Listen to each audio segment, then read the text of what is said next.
Hello students, NCERT maths class 9th में आप सभी का स्वागत है।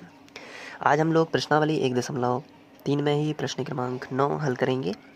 तो आइए सबसे पहले प्रश्न पढ़ लेते हैं। इसमें दिया गया है, बताइए कि निम्नलिखित संख्याओं में कौन कौन संख्याएं परिमेय और कौन कौन संख्याएं अपरिमेय हैं। तो परिमेय संख्या बताना है और अपरिमेय।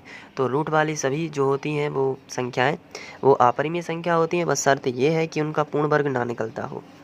तो जैसे √23 है, इसकी बात अब करें तो इसका पूर्ण वर्ग नहीं निकलता है, तो ये हो जाएगी अपरिमेय। इसके बाद अगर हम बात करें √225, तो इसका पूर्ण वर्ग निकलता है 15, और 15 के बटे में हम 1 करें तो ये परिमेय बन जाएगी। अगर हम तीसरी बात करें 0.3796, तो ये शांत दशमलव है, तो ये एक परिमेय संख्या है। अशांत दशमलव अपरिमेय रहेगी। और ये डैश डैश लगा है तो ये अपरिमेय रहेगी। 7.478 और डैश डैश लगा है, इसका मतलब ये है कि आगे तक जाएगा, इसलिए ये क्या है, अपरिमेय।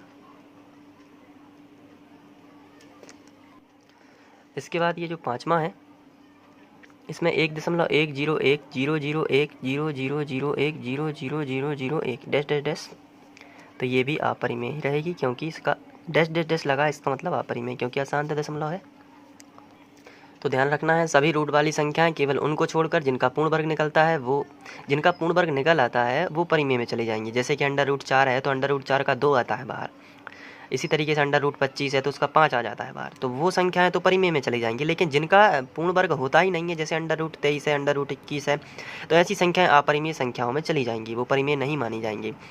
लेकिन जिनका शांत दशमलव होता है, जैसे जिनमें डैश डैश नहीं लगा होता है, वो संख्याएं क्या होंगी, अपनी परिमेय संख्या। लेकिन जिनमें डैश डैश लगा होता है वो सभी संख्याएं किन में चली जाएंगी, अपरिमेय संख्याओं में। तो ये बड़ा ही सिंपल सा क्वेश्चन था, आप इसको नोट कर लीजिए। आगे बढ़ते हैं।